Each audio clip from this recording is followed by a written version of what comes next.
Just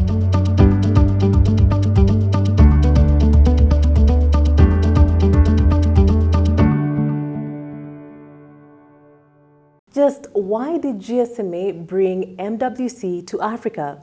Granryd, the Director General of GSMA, speaks to this and more. Just take a look today with a packed auditorium, so many people. We have 60 exhibitors.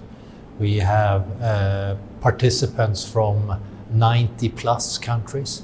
So it is really such a pleasure, and I think this is the right place to be, and to talk around usage gap, to talk around investments, to talk around new technology. This is the breeding ground.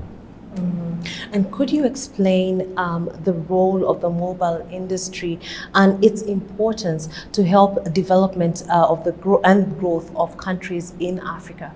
Yeah, I think if you look at the global picture first, we as an industry, we contribute some 5% to the global GDP, which is roughly $4.5 trillion US. So if we would be a country, we would be the fourth largest country in the world, right after Japan, but well before Germany. So clearly there is a massive economic impact. If we take Sub-Saharan Africa as an example, 3.2 million jobs directly and indirectly is supported by the industry, 140 billion US dollars in GDP, which is roughly 8%. So the mobile technology, mobile connectivity, and the industry has a bigger impact in Africa than it has globally.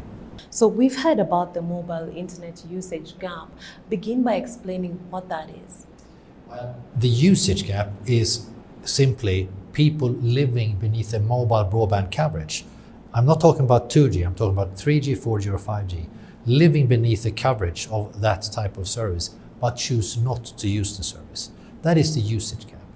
We have a coverage gap as well, where people living outside of any mobile broadband coverage, there is just no way for them to connect to mobile internet. That's the coverage gap. Globally, that's 400 million people. The usage gap is 3.2 billion people. 3.2 billion people.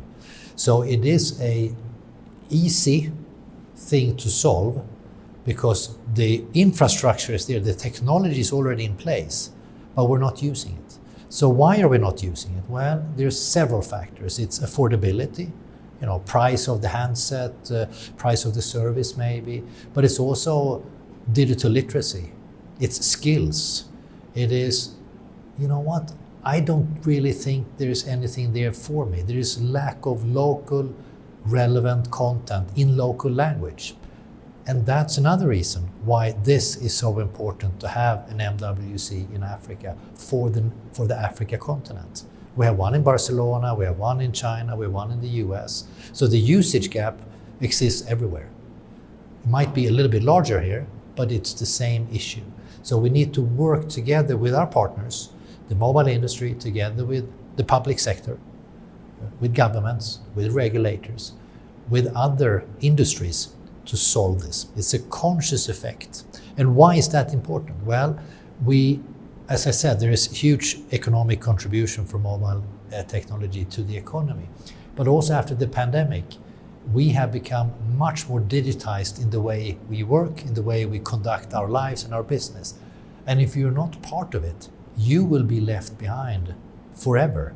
So we are at that inflection point right now where we really need to push to get many more to use mobile internet. And so what is GSMA doing actively to ensure that that gap is narrowed at least? Well, we're doing a lot of research so we can pinpoint exact what is the issue in different regions of the world. We are doing a lot of collaborative effects, collaborative exercises, you can say, here in Africa, in Asia, in Latin America.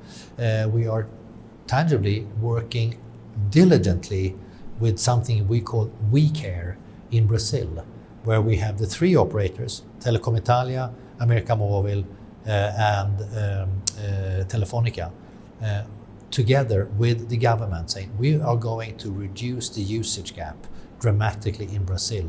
Everyone is working together to solve that problem. So that's another very tangible thing that we are